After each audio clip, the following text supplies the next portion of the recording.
Hello everyone, welcome back to the channel. So, recently there's been a lot of discussion about the Object 120, otherwise known as the SU-152P Taran. Now, I'm going to be open with you all. I don't yet have this vehicle, so that's why it is on the test range. And I'm kind of on the fence as whether to get it or not. Now, one of the things that makes this vehicle special is its 152 millimeter APFSDS.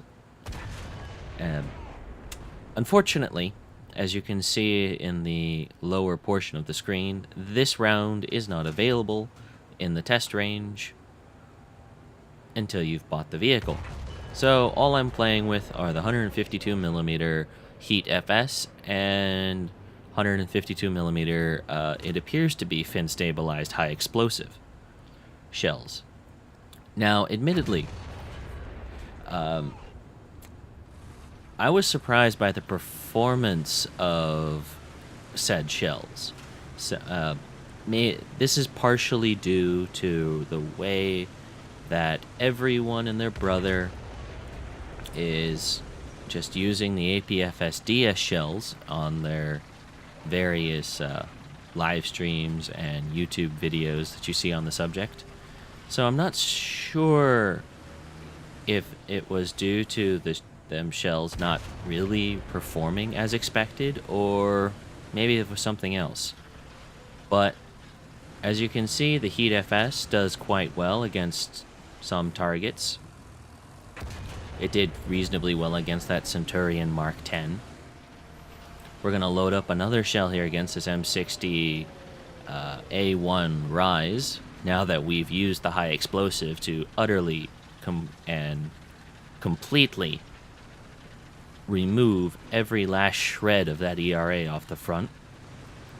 Going to put in a shot, and surprisingly, under about 25 kilometers per hour, the gun system on this is fairly stable, that you can shoot on the move. I'm actually surprised that shot penetrated that part of the turret. Heat being heat, I was kind of expecting something to be absorbed. Now, one thing I've noticed about this vehicle is it inherits that god-awful bounce that you get on like the T-54s. Oh my god, that gun bounce upward after you do a short stop.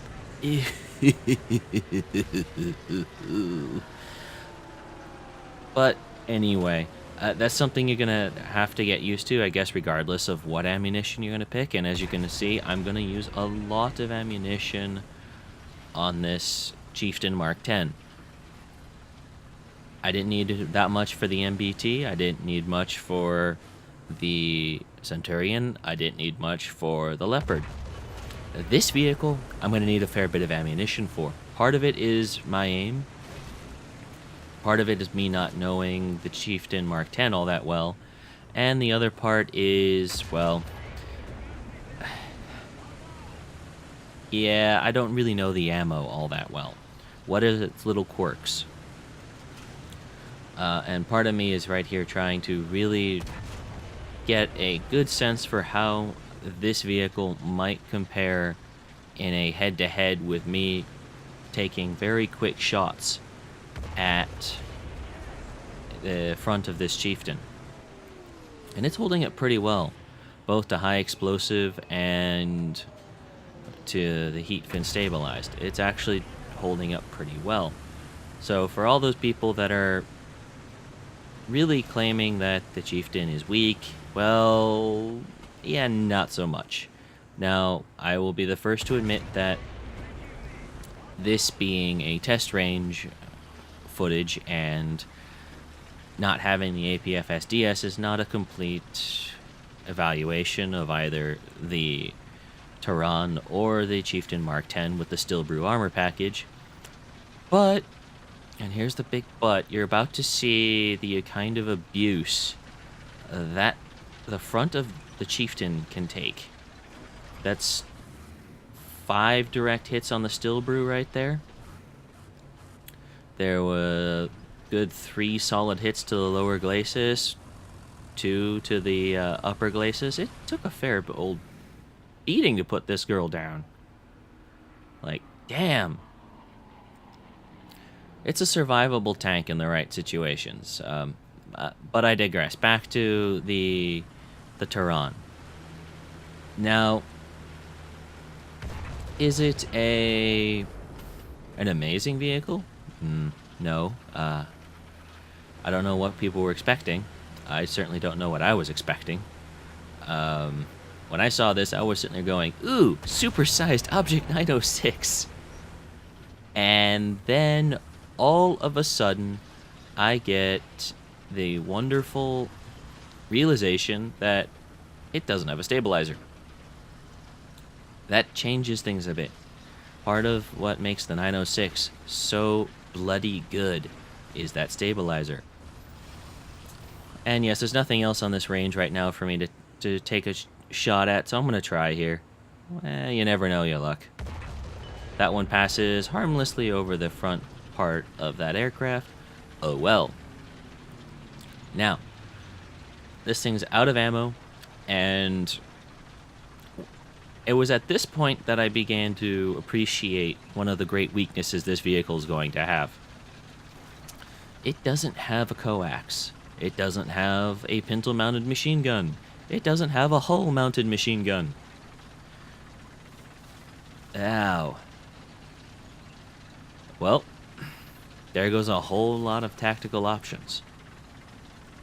Either for spotting, confirmation, or for improvised smoke screens. I don't know about this.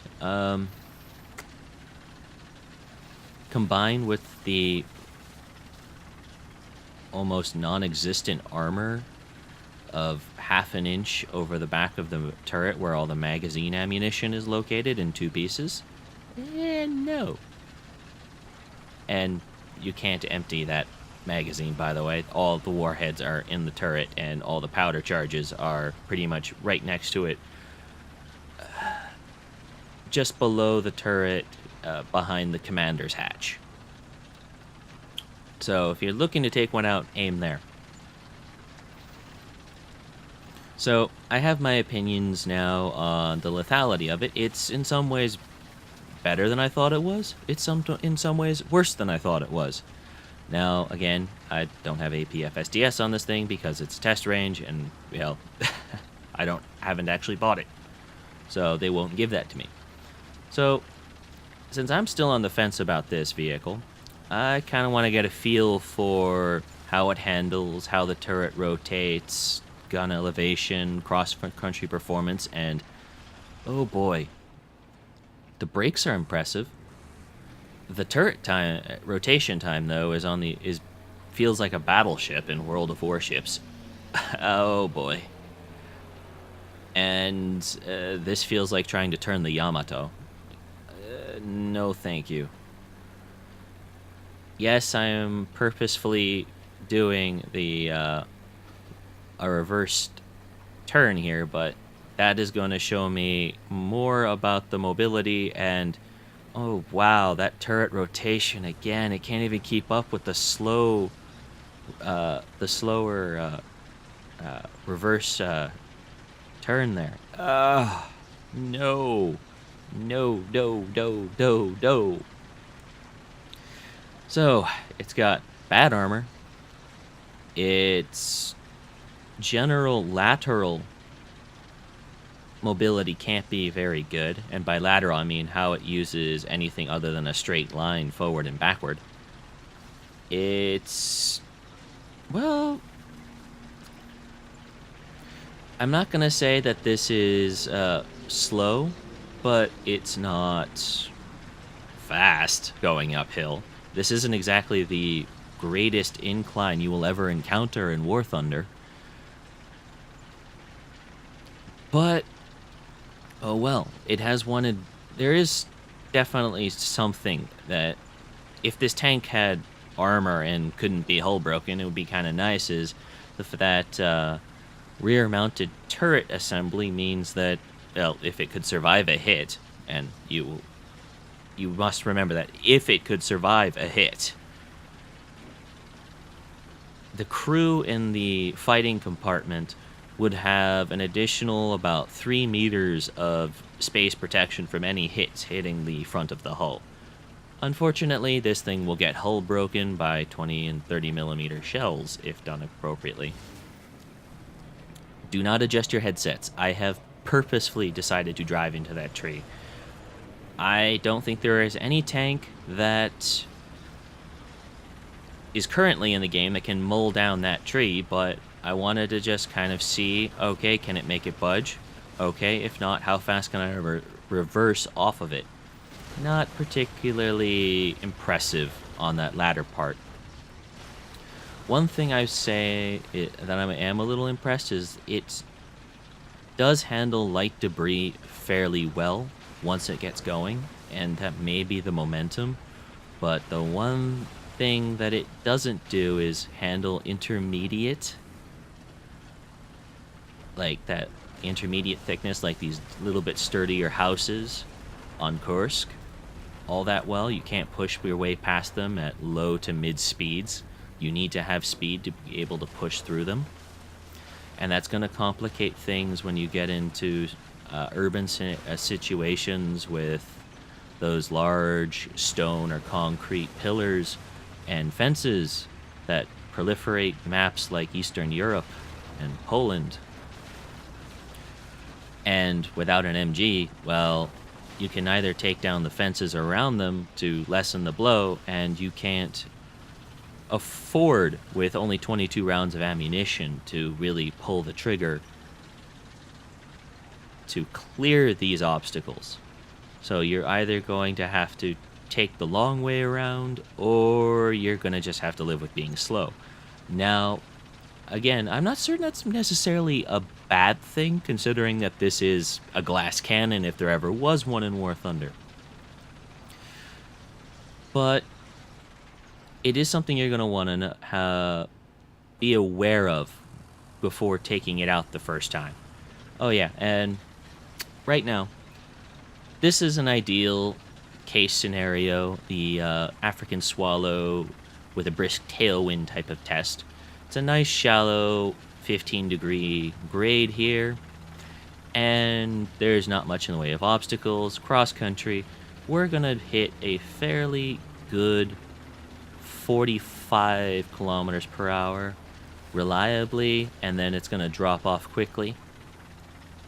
So I don't know, at least I don't remember what the stat card claims this thing can do in there, but it's certainly not a slow tank once it gets going.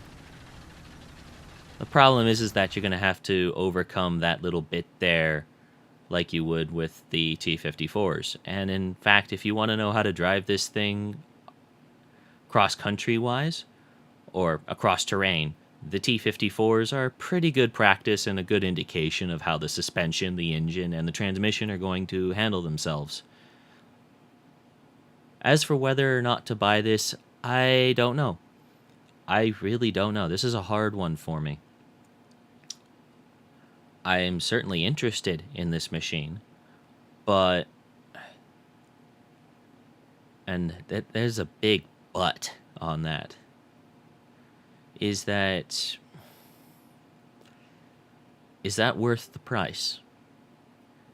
Can we honestly expect the performance of this machine to warrant that $50 US price?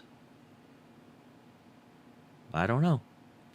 I don't know for myself, and I'm kind of have to put this one off as a let's wait and see for about 2 weeks, see what kind of adjustments they make to it, and if you're all interested, we'll revisit the test range and see how it looks at that time. I hope you enjoyed today's video. If you did, please shoot me a like down below. And if you're interested in a follow-up video in a few weeks, let me know in the comment section. I'd be happy to do that for y'all. And if you're not subscribed, please consider doing so and sticking around and see what comes up next. I tend to do a lot of War Thunder